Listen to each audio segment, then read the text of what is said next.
Well, greetings and salutations, everyone. I hope everyone is doing well today. Today I have an assortment of terrifying encounters and some very terrifying photos I'd like to look at with you guys. A subscriber sent me a couple of photos of the last time I was up where Tom Mezek disappeared. Probably the day that I got bit by all those ticks. And there was something very interesting in that photo behind my back. So before we get into it though, a couple links. As you know, I rely on Patreon, PayPal, and my merch to help the channel to continue to grow and go. The links to Patreon and PayPal are in the description below, my merch displayed directly under the video. Also, Dogman, Frightening Encounters Volume 1 through 3, the audiobook versions. They were written and researched by Tom Lyons. Narrated and produced by me, Jeff Nadolny. Those audiobooks are available on Audible, Amazon, and iTunes, the links to which are also in the description as well. Finally, last but definitely not least, if you'd really like to help support this channel to continue to grow and go, simply subscribe, click the like button, and please leave a comment. It really does help, and guys, it definitely matters. Now, everyone, I have taken far too much of your time. Let's get on with today's upload, shall we? Today's first encounter is a feral person experience. It was early spring of 2016. I had just turned 24 years old. My friend and I had just reached our main camping spot, the Black Canyon Rim Campgrounds just outside of Payson, Arizona. We'd usually travel out here a couple times a year. It had some incredible views, and it was only a couple of hours from the city. For the most part, this area was very secluded. A privately owned convenience store rested a few miles away, with a small town 20 miles before that. The entrance was on a dirt road directly off the highway, with a campground sign at the start of the road, marking local wildlife, any fire hazards, and general news relevant to camping folk. The pathing is mostly linear, with maybe one fork spanning several miles. We once traveled down that dirt road to see how far it would take us. One of the paths would take you to another highway entrance, with a ranger's tower halfway there. The other path led to a dead end, and an abandoned cabin can be found on that path a few miles in, mostly hidden off in the distance behind some larger foliage. The snow mostly cleared up at this point, leaving for crisp air, a slight chill and fauna becoming active again. We'd usually spot some wild horses, several deer, and tons of little critters whenever we'd come out this way. It really was a perfect time of year for a relaxing trip, getting away from the city. We got in at around 4 p.m. on a Tuesday, which was late for us, as we'd usually try and make it there by noon by the latest. This trip was spontaneous. We both had worked during the coming weekend and decided to just go for it. The sun was setting fast, and we still hadn't picked our spot to camp. There were maybe two other groups, both families, parked somewhat close to the entrance, only a few hundred yards away from the highway. This time around, we just wanted to get away from humans for a while. Customer service jobs will do that to you. We drove down the dirt road past our usual spot and finally picked the perfect area. A small clearing just hanging off the edge of a hill. The whole valley could be seen from this area with a beautiful sunset. This would have been our main spot from then on, if the next night's incident never happened, that is. We agreed to get the campfire going and would just avoid building a tent this trip. We didn't have much time to do so anyway, and her car wasn't that uncomfortable. I'd sleep in the back seat and she'd take the passenger seat, with the windows slightly ajar. We had a few blankets for each of us, and we would fall into an unrivaled slumber. The next day went fairly uneventful. We just decompressed. I had this strange feeling throughout the day, though, like we were being watched. There were crunching of leaves just out of sight every couple of hours, but I figured it was just the local wildlife doing their thing. My friend didn't notice anything unusual, so I didn't dwell on it. Night came and the feeling still hadn't gone away. My friend must have felt something, but she didn't vocalize it. She took some of her sleeping pills, which she usually didn't need to take them on our camping trips. Nature's ambience was enough to put anyone to sleep, I thought.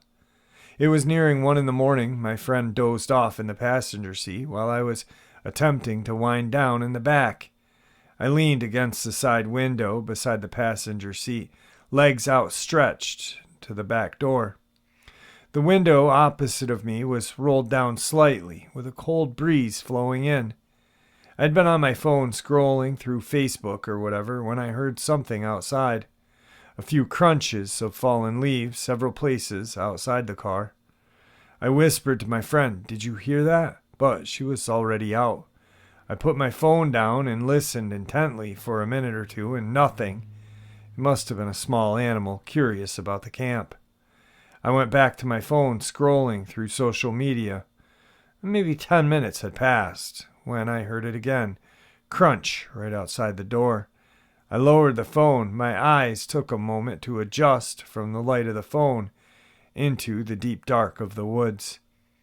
As I turned the phone away from me, the backlight illuminated the window above my feet. To this day, I cannot get that image out of my head. 2 dirty, scabbed hands held onto the window. The fingers wrapped inside of the car. The nails were long, unkempt, and dark.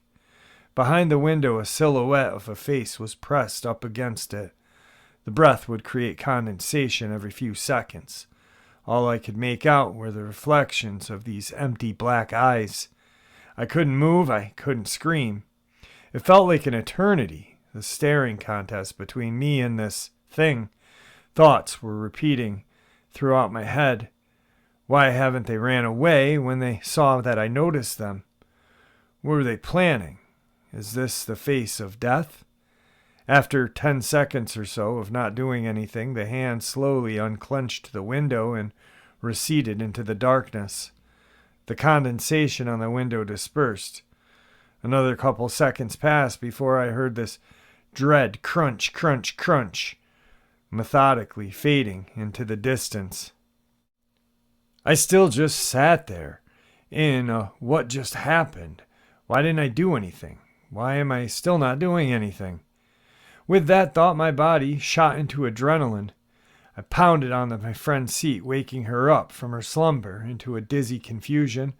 I unlatched and kicked open the back door and took a moment to scan the area.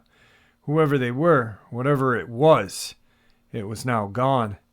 I scrambled to pick up any important camping supplies we had left outside and just crammed everything into the back seat in the trunk, periodically looking over my shoulder and listening for any footsteps.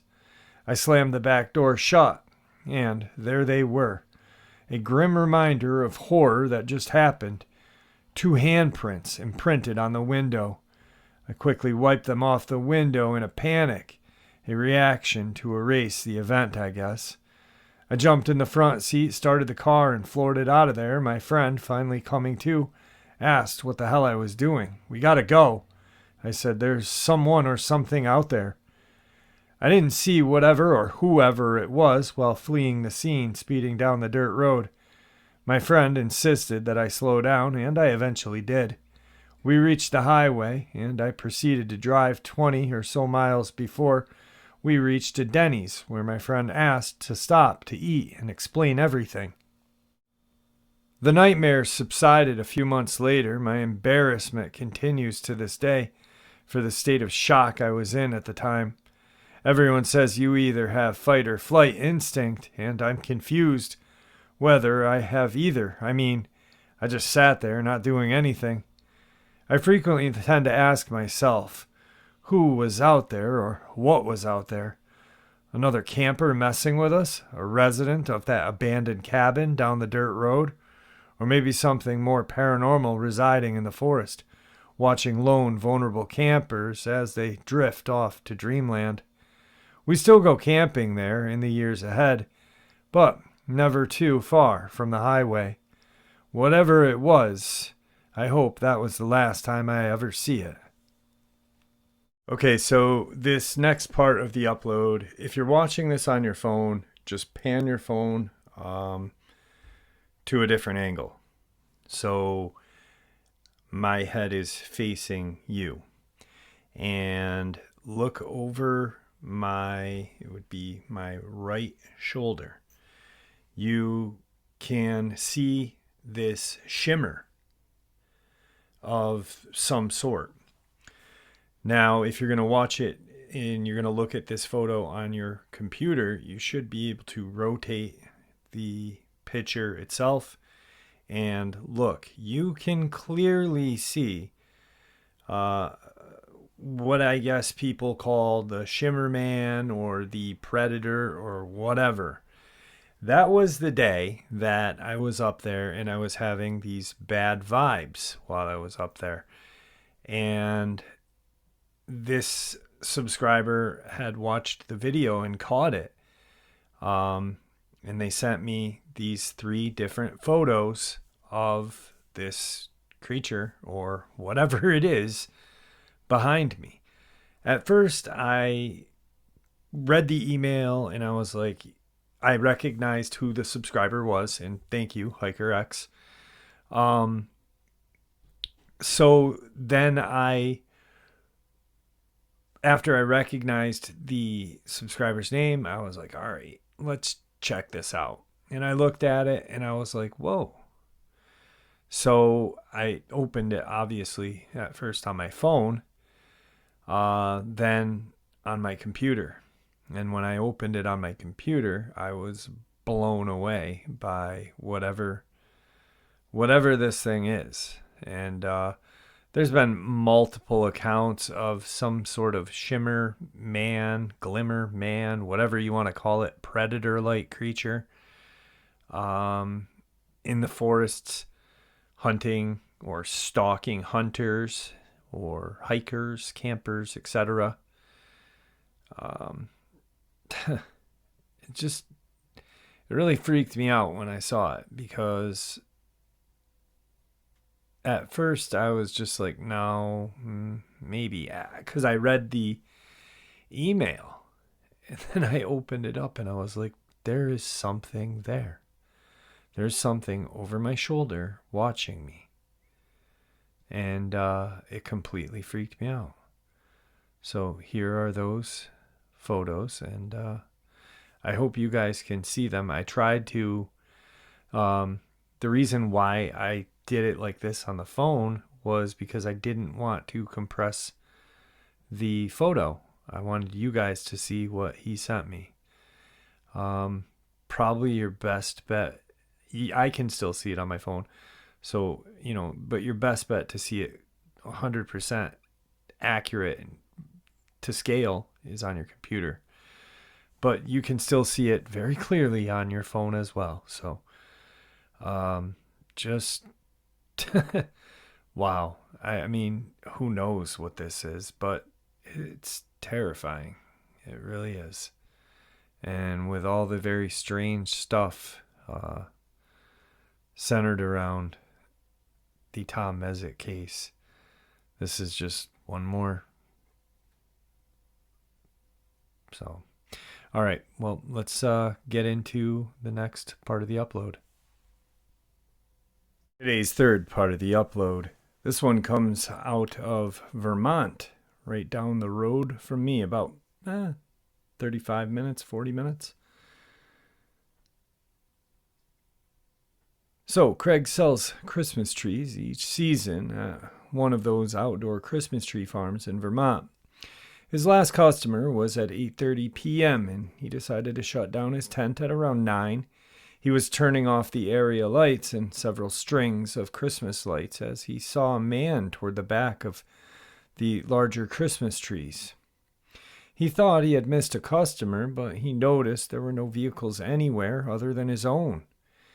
He then called out to the man, "Excuse me, can I help you? I didn't see you there." There was no answer, but he stared at the guy who was standing completely still, almost hiding behind one of the trees. Craig anticipated a response, but nothing, as he started walking toward the back area where he saw this person. Craig stated that only then he realized how tall and thin this person was. Most of the lights were now turned off, so there was not a clear picture of who or what this was. That startled Craig as he stopped walking in an attempt to get a better look before he walked up on a psycho. Craig says that the area where he lives is known for pillheads and druggies wandering around looking for their next high, and that is what he initially thought, some crackhead messing around. When Craig stopped to get a better look, this tall, thin figure took a step to the left completely behind the tree and out of sight, until he saw two glowing green eyes, glowing with such persistence that the glow was visible through the tree it was standing behind. A long arm reached around the tree with a hand as bony as a skeleton and extremely long fingers with long nails, making itself visible, with its long pointer finger signaling, "Come here." Craig said he literally ran to his van, leaving strands of lights on. He went home and told his fiancée what had happened. She went with him the following night, and nothing unusual happened.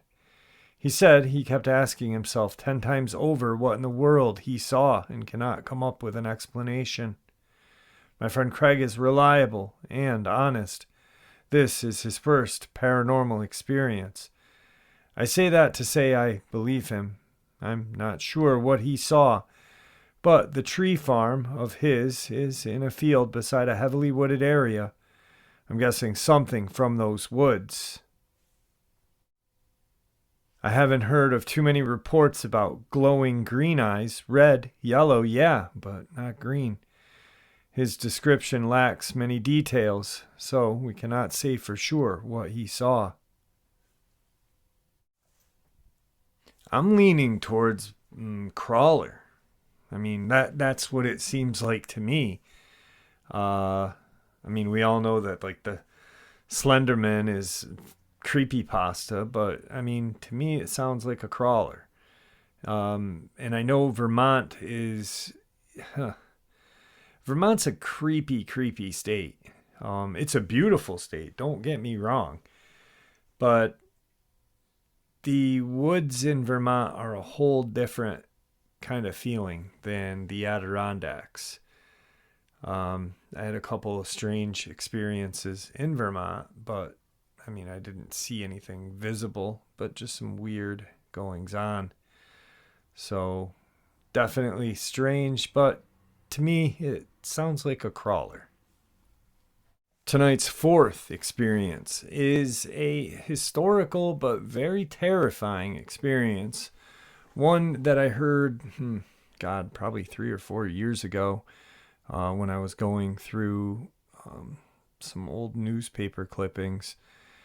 And it's actually very terrifying for, an older experience. I've got a stack of historical accounts, and this one is probably one of the more terrifying ones that I've got. So here goes. The experience begins in Sacramento, California on November 1st, 1879. That morning, the state's press awoke to some shocking news that its inhabitants could not believe. Newspapers like the Daily Union had huge headlines that threatened the tranquility of its inhabitants. The front pages reflected the city's alarm over a strange creature's appearance. It was the story of 2 hunters who had survived to tell the tale. Their names were Peter Simmons and John Gore, 2 veteran hunters who were on a great adventure. Their itinerary was to travel through the major forests of the United States. Their account in the Antelope Valley was one of the last on their list. This place had many attractions. It's known for its abundance of wildlife and some of the wildest animals in the country. The Antelope Valley would not disappoint them, although neither Peter nor John knew where their adventure would lead. According to the men's accounts, they arrived in the morning in a vehicle that they left parked in the middle of the trail. They were loaded with 2 accurate rifles and the perfect equipment to take on any wild creature. At first, their exploration took them to Elizabeth Lake, where they hunted ducks and swan. Beyond the lagoon, they encountered large and fiercer animals such as a bear and moose. So far, the adventure seemed to be going well.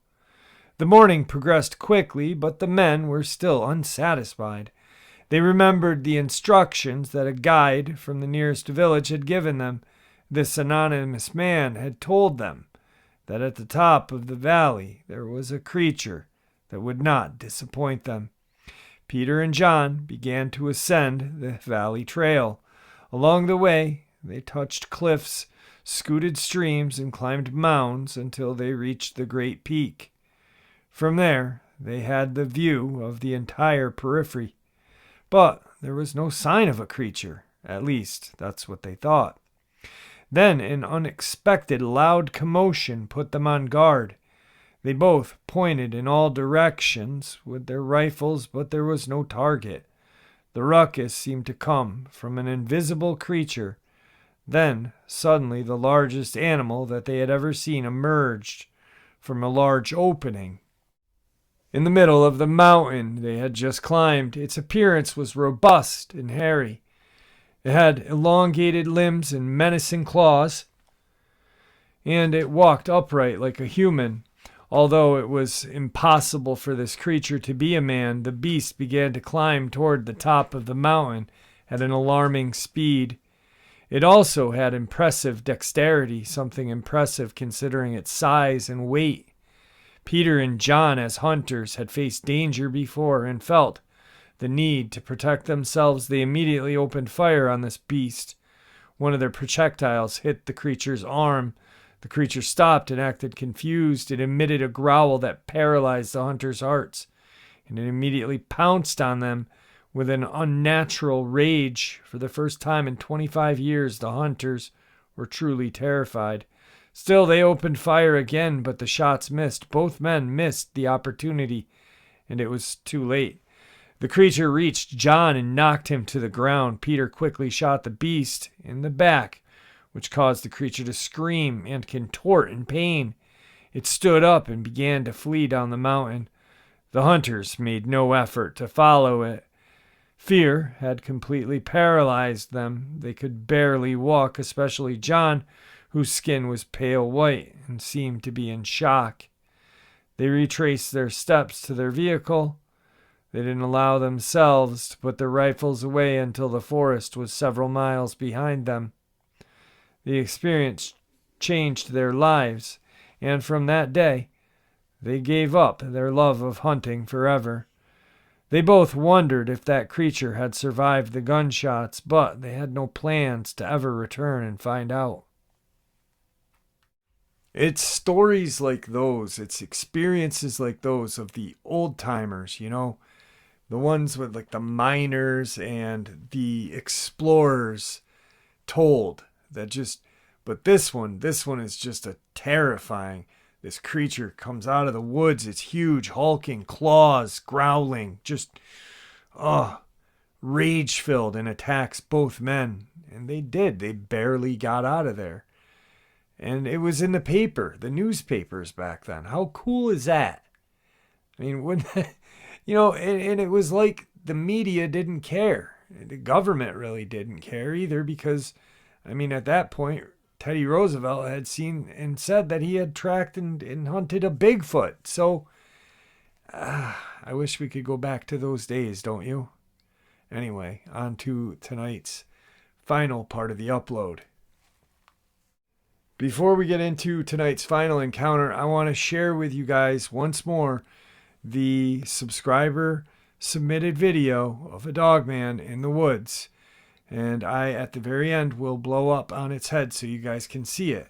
But I also want you to look at around the 20 to 40 second mark, somewhere in there.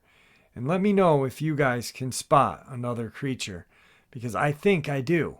I've slowed it down and I've looked. But I want you guys to check it out first as well. Or not at first. I want you guys to check it out and let me know what you think. Maybe I'm crazy. I don't know. But chances are I'm not, because I do believe that I'm seeing something there. All right, guys, let's get into it.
I apologize. It's around the 10 to 15 second mark that I believe you can see a second creature.